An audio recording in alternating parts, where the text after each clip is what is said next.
Misalnya bahasa itu bisa jadi puitis. Misalnya Amir Hamzah ngomongin kalimat yang simbolik, bertukar tangkap dengan lepas. Itu kan gimana kita bayangin kalimat bertukar tangkap dengan lepas itu. Bertukar tangkap saling bertukar sapa kan saling menyapa. Kalau bertukar tangkap berarti saling menangkap terus menerus. Tetapi dengan lepas,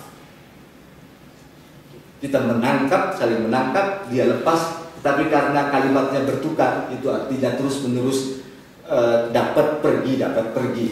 Jadi hubunganku dengan Tuhan itu bertukar tangkap dengan lepas. Walaupun agak susah dibayangkan realitas dari kalimat bertukar tangkap dengan lepas, tapi kita bisa bayangkan dengan imajinasi kita bagaimana pertemuan Tuhan dengan manusia Amir Hamzah.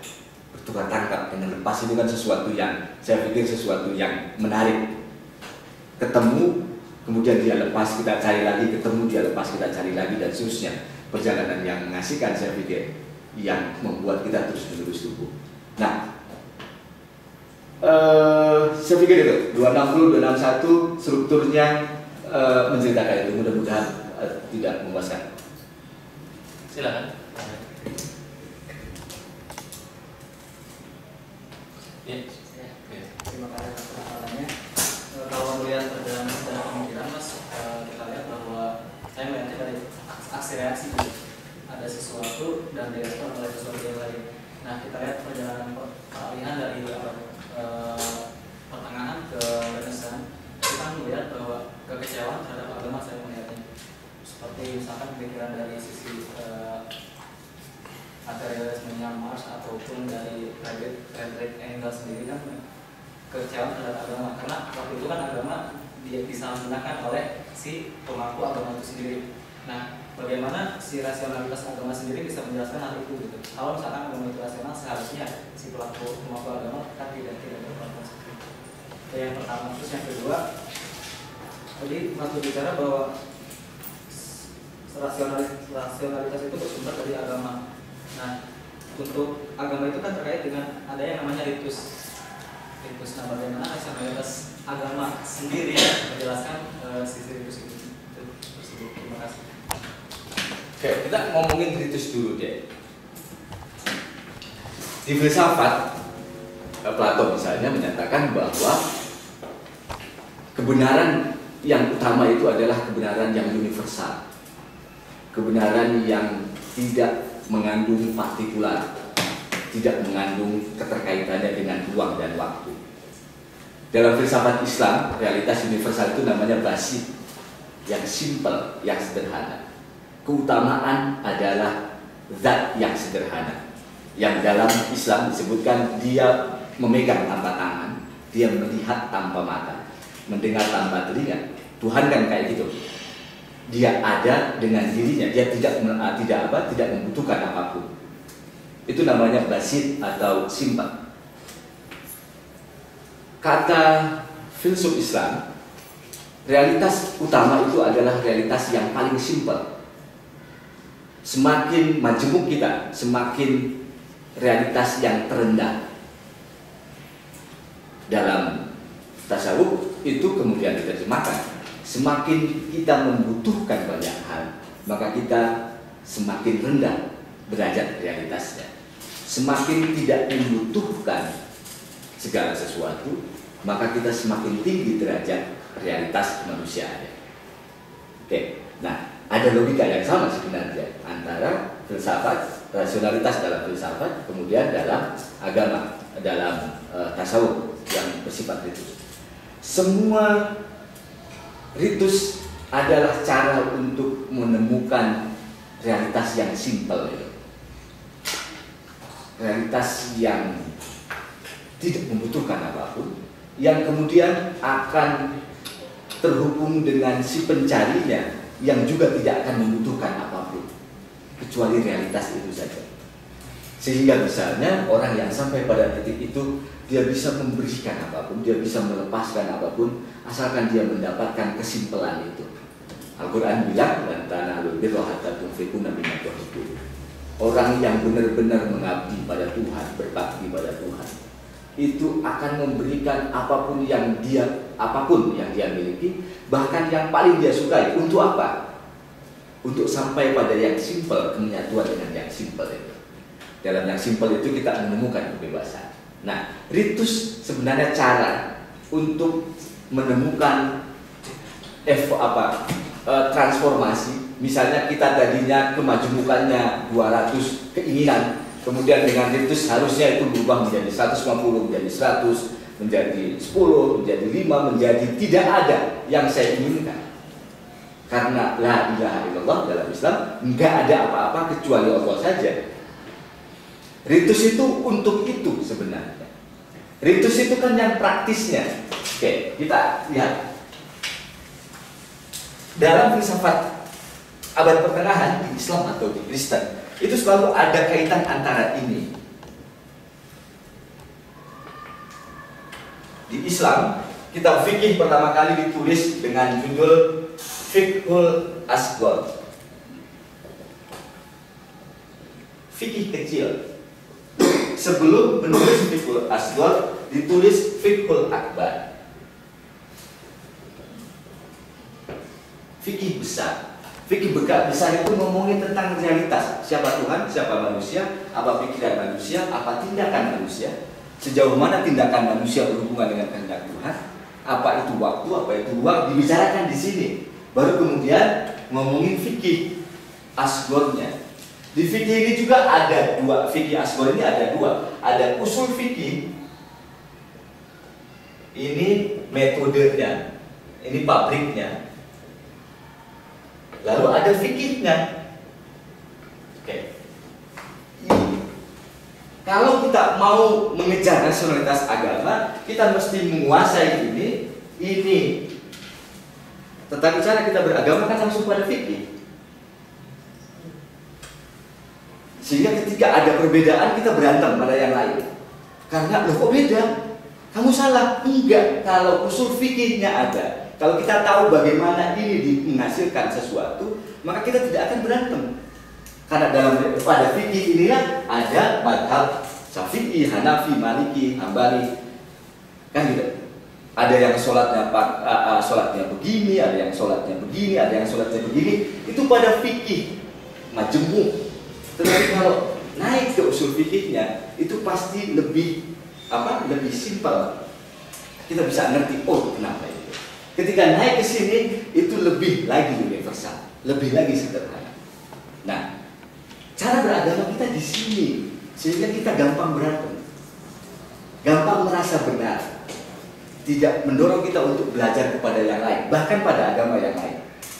Kalau kita beragamanya mulai melengkapi dengan ini dan ini, maka kita bisa menemukan diri kita yang terus belajar. Nah, ritus itu di fikih.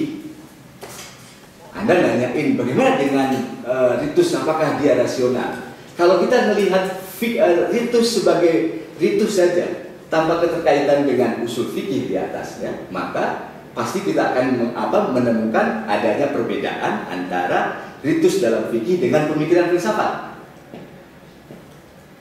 Padahal kita harus membandingkannya fikih ke usul fikih, lalu usul fikih ini dikaitkan dengan filsafat. Usul fikih itu konon bagian dari pengaruh dunia filsafat pada Islam. Itu pendapat yang pertama. Yang kedua, ada yang menyatakan, Syafi'i menyatakan, atau ada yang menyatakan melalui Syafi'i, Imam Syafi'i, usul fikih itu sebenarnya filsafat asli yang diproduksi oleh orang ilmuwan muslim. Jadi tidak ada pengaruh dari filsafat, tapi dia menemukan cara berpikir yang khas. Misalnya, salah satu kaidah usul fikih yang misalnya al-amru bima qasidiha, satu tindakan itu tergantung pada maksudnya. Sederhana. Al-amru bima qasidiha, segala sesuatu itu tergantung pada segala sesuatu itu tergantung pada niatnya. Itu sederhana. Kalau kita lihatnya sederhana. Tapi bandingkan dengan Weber. Weber itu bilang tindakan manusia itu ada dua, ada tindakan, ada perbuatan.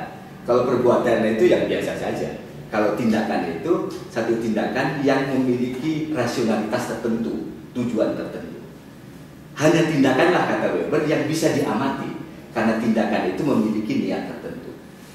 yang bisa disebut sebagai tindakan manusia rasional, perbuatan manusia rasional adalah perbuatan yang didasari pertimbangan kesadaran tertentu.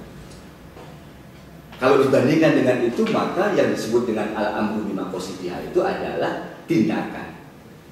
Dan dalam fikih yang diberi hukum dosa atau tidak berdosa itu adalah yang ada niatnya. Artinya yang tindakan, bukan yang perbuatan.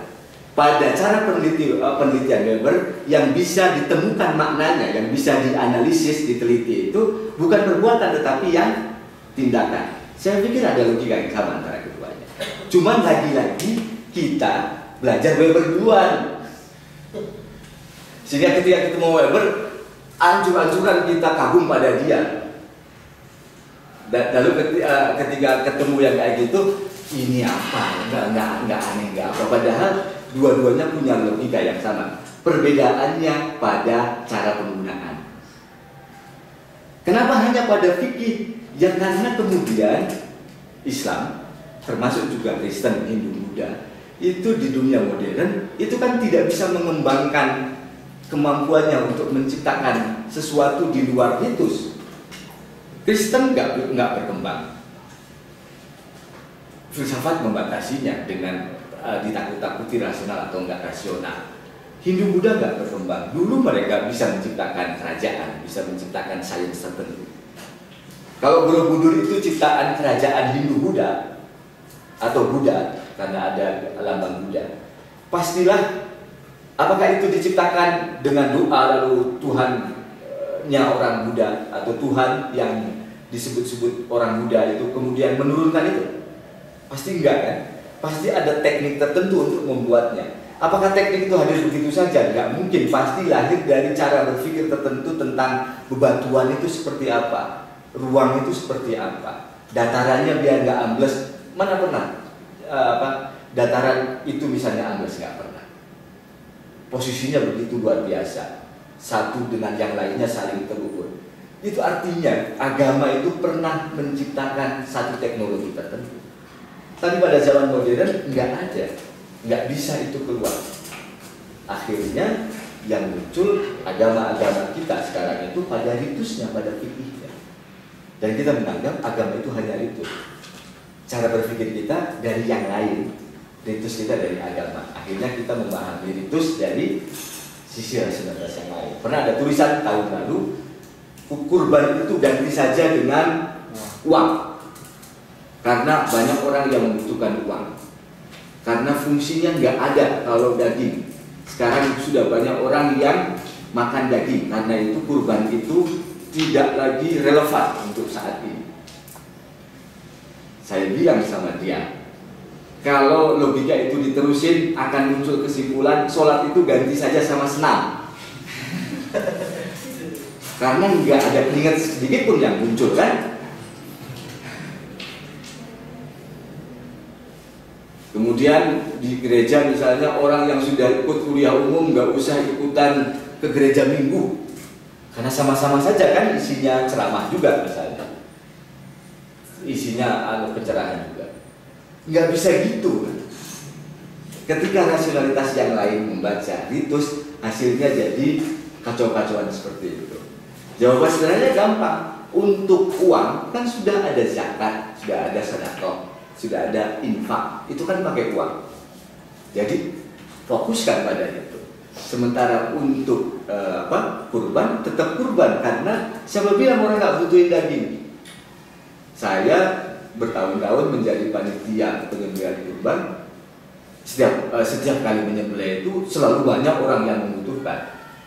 Orang-orang yang kita bilang nggak membutuhin itu karena mengukurnya kita setiap hari makan daging. Tidak pernah mengukur orang lain makan daging itu benar-benar setahun sekali misalnya. Gitu. Jadi, kita nggak bisa mengukur ritus dengan rasionalitas yang lain. Nah, kita ukur ritus dengan rasionalitas yang dimiliki oleh agama. Yang pertama tadi, ritus itu untuk membuat kita semakin kehilangan ketergantungan kepada benda apapun, kepada apapun, bahkan kepada istri atau anak, pada suami atau anak, pada orang tua, ketergantungannya dihilangkan, sehingga hanya tergantung kepada yang sangat simpel.